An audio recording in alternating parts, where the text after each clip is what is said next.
My name is Paul Cunningham. I'm the senior pastor at La Jolla Presbyterian Church, and about 9 years ago, we began a project called Urban Life with Jake Medcalf.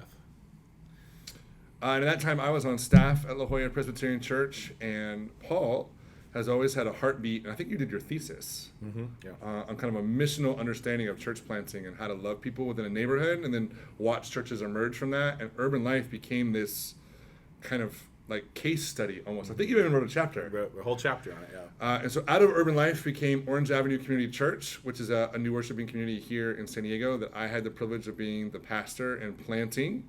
Urban Life grew, and Orange Avenue grew, and then just for the varying set of circumstances, I felt the calling, and I am now a senior pastor in Hayward at First Presbyterian Church of Hayward. Learning what happened at La Jolla Presbyterian Church and seeing the people at La Jolla come alive spiritually and just kind of in a deeper discipleship sense around the work of Urban Life and church planting and that dynamic and the relationships that it caused gave me just this incredible passion and heartbeat for it. And so I took that and went to First Presbyterian Church of Hayward. And in Hayward, there was a pastor there named Amos who for 26 years just really imprinted on the people of Hayward how important Scripture is and the biblical exegetical work is. And so when I arrived, they were ready to kind of launch. They were ready for a movement. They were ready to engage the world in a missional stance.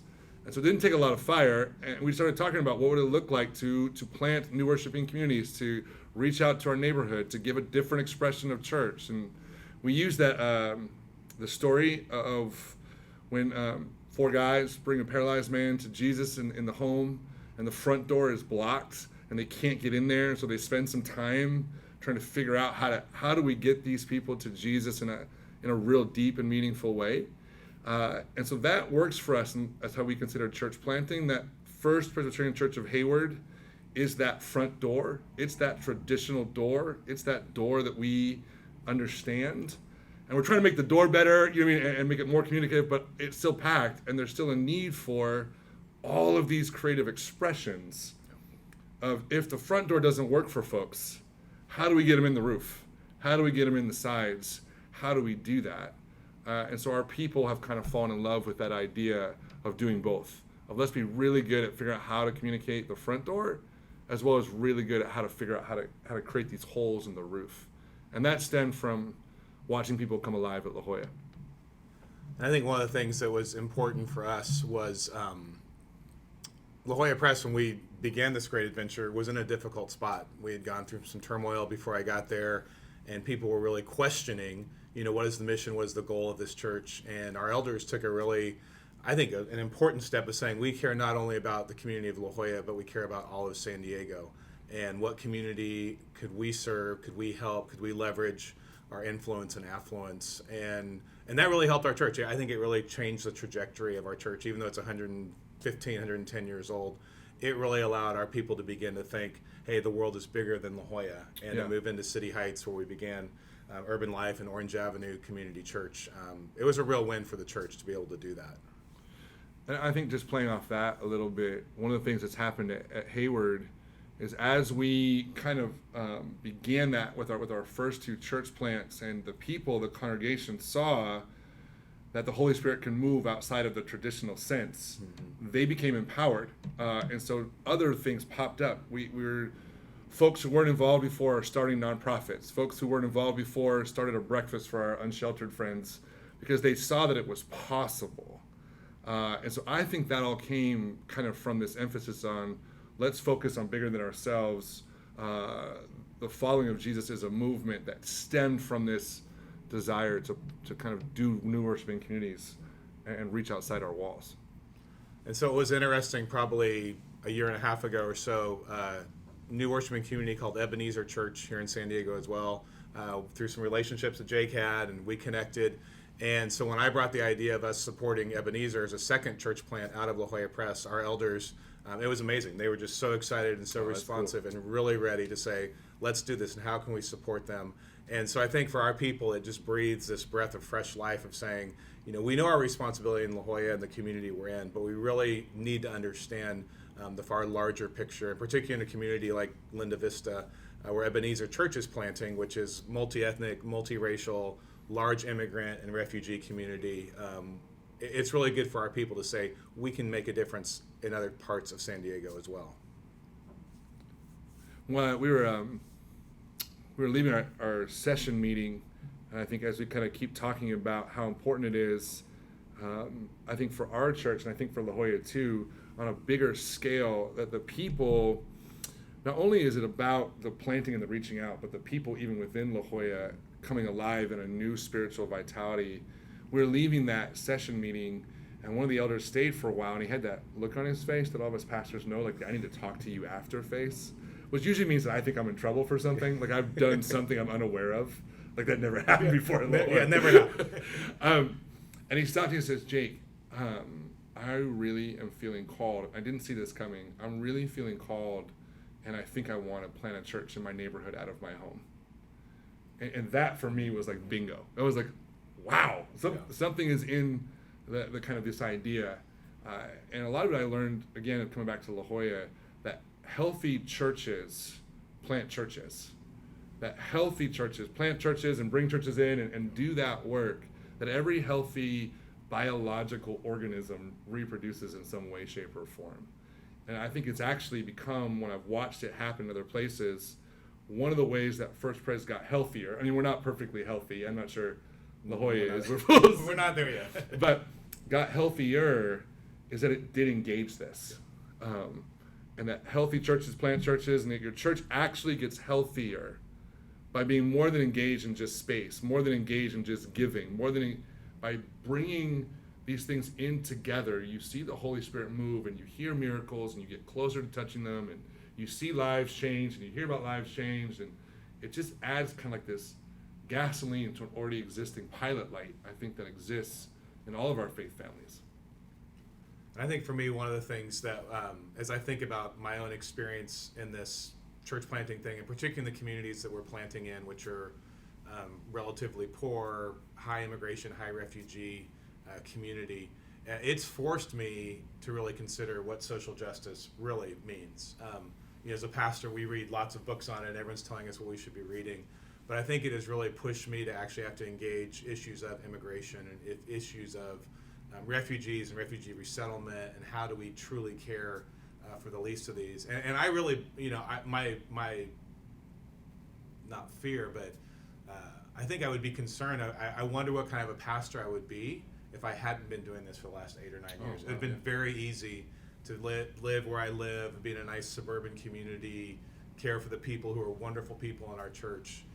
But it's really made me, I think, a better preacher, a better teacher, a more compassionate listener, to be able to engage some of these stories of City Heights and Linda Vista and different communities. So I think as a senior pastor, not only has it impacted our local church community, but it's certainly impacted me of the stories that I now hear, of the compassion that I now feel, and the weeping that I do over so many who will never know of anything of the lifestyle that I experience. I think there's a kind of final component, at least for me, on why it's so important that we've got to move in all of our systems, no matter what denomination that we're in, to really actually being serious about the development of leadership from within our own faith families. So much of our world really still is pastor-led and performance-led, and hire this person and watch this person. And as you create, and these kind of church plants come in and new worshiping communities come in, and this kind of dynamic creates, what I've found is that it's created a leadership development gap. You have to be creating leaders from within your own congregation, to be on boards, to be on launch teams, to be liaisons, to be engaged in all these kind of different places. It's created kind of the movement of the Spirit of God out into these different spaces, has created space for people to step into gaps and lead in new ways. And that also has created just joy. Like when you get, I learned this at La Jolla, and I've seen it here too, when you move on the mission following Jesus and you get involved in the game, you come alive in a way that's unexplainable. And if our heartbeat as senior pastors is for whoever we've been charged to shepherd for this time and season, our heartbeat is for them to come alive, then we have to give them real leadership opportunities to do so, real significant ones, and this creates space for that.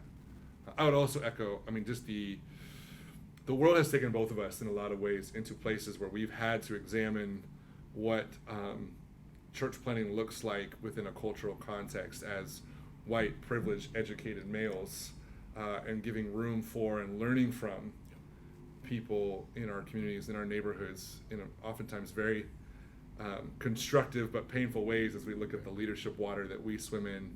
Church planting has done that in me too, that idea of like, I don't want to be a colonialist and take over space and reproduce. Like, you didn't want to put your face on a video in City Heights, like in that kind of dynamic. That's not what we're trying to do. We're trying to just create this vibrancy in our communities, in our neighborhoods, in our towns, of this vibrant faith community of 50 to 75, and this one of 50 to 75, and that one of 50 to 75, and that one that are multiplying all over, instead of everybody come to this one church in La Jolla. We were limited by parking there. We're limited by parking. But even then, I don't think that was the vision that either one of us felt God-given. So as you hopefully are either already partnering with the church, my encouragement would be to get deeper involved. Ask some of your people to go be part of that church. Ask some of your people to serve on the leadership teams. Ask some of your people to give above and beyond financially, because that gets them connected. And if you're thinking about planting one or being involved in that, just go for it. I know for us, as 1,001 in the movement, nothing is lost. Even if that new worshiping community doesn't succeed in whatever that means, we've learned along the way on how to make it better for next time. As a denomination, we just have to take some risks and go for it and do some research and development in very prayerful and discerning ways. But that'd be my encouragement to you all.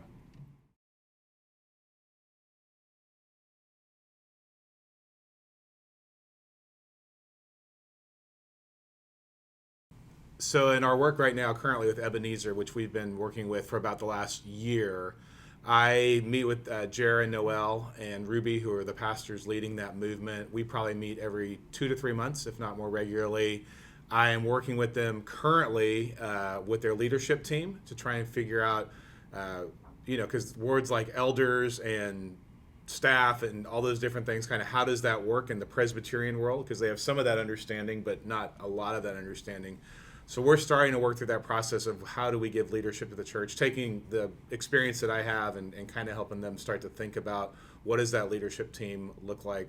One of the things that I'm excited about, and Jake and I, as you talked about this earlier, we actually have a couple in our church who are so excited about the work of Ebenezer that's going on, is they volunteer their time to go down and actually help them with their finances. They're like, hey, let's set up the spreadsheets, let's set up the Excel program, and one of them just loves to set up spreadsheets, which is a huge blessing, because most church planters have probably very little desire to do Excel spreadsheets.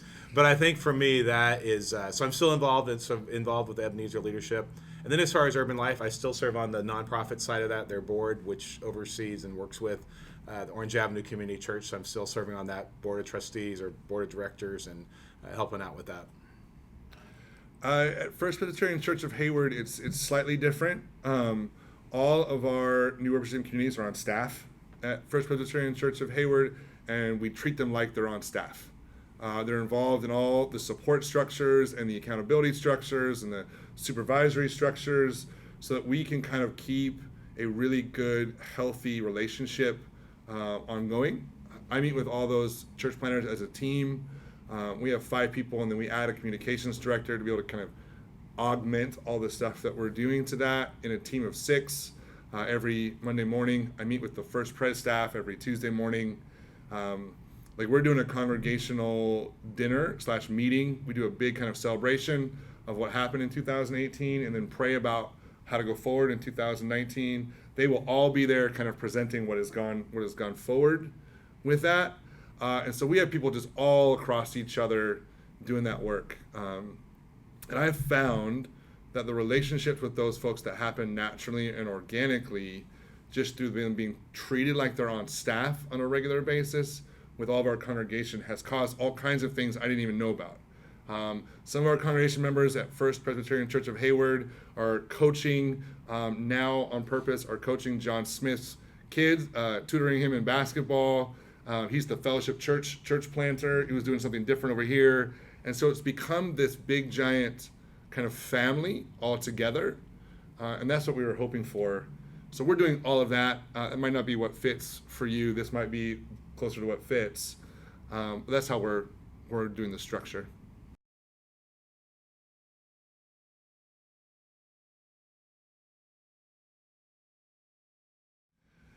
What I found as I was planting Orange Avenue Community Church is that the partner church of La Jolla became invaluable. I was supported there. I was cared for there. I had a home base there. I was part of staff meetings when it made sense, when it wasn't discussing the scones or the cookies after the worship Don't you service. miss those conversations? And scones and cookies. I was part of the session there, and so it felt like I had a home. What happens is, outside of that, when I talk to other church planters, is that if their home is presbyteries, and presbyteries are amazing things and equipped up to a point, but it was very difficult for them to find a home. There wasn't a staff to go to. There wasn't a place. There wasn't a Christmas party really to attend. There wasn't a cohort of people to do it with. And the work of church planting is very lonely at times. You don't know if you're doing a good job. You don't know if you're doing a bad job. You don't know what kind of job you're doing altogether. You're out there by yourself. Nobody's seeing what you see. It has all these pieces to it. Partner churches provide a much better home family than presbyteries do. And sorry, all of you executive presbyters, you're amazing people. Yes, you are. That's my experience. Please continue to donate dollars. But that dynamic, that's why I think that work's so important. And bigger than space and bigger than, use our building because we're supposed to, it's providing a home, a family, a community, a place like Jerry and Noel, I think, feel sent from La Jolla. We need to be sending people. And the second part is we also need to be bringing up the apostolic gifts, the kind of evangelistic gifts, the pioneering gifts within our own congregation and giving them permission to go and figuring out how to do that. Within all of our congregations, whether you're 30, 40, 50, 75, 100, 750, 75,000, whatever it is, you have people right now with apostolic and pioneering gift sets that just don't feel like there's a space for them to go. And we also want to partner with them. So not only the ones that are kind of coming to us and we partner, but creating ones in this partnership. I think the last piece will be, because all of us, my encouragement would be, all of us are better and more alive when we're actually on the movement, when we're pushing the edge with Jesus. All of us have a deeper discipleship and all of us have a deeper spiritual vitality when we're on that mission. That's why I would encourage you to partner with new worshiping communities from 1001.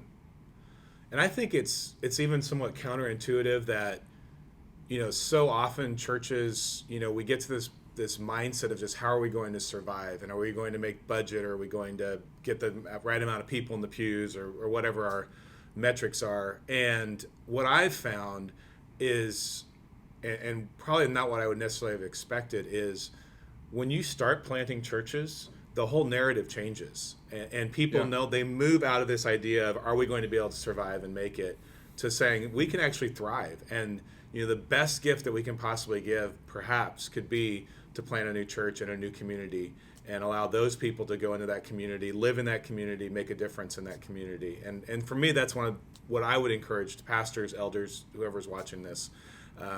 It does help a church move out of survival and move into an idea that we can thrive. And I know that money, so many pastors, we worry about money and finances, but I've been amazed at how, as we have invested in people, planting churches in these communities and invested in these communities, God does provide and God does bless. And I think that there's this inherent fear, but when we step out in faith, God has just blessed, I know, our congregation in incredible ways because of the work we're doing.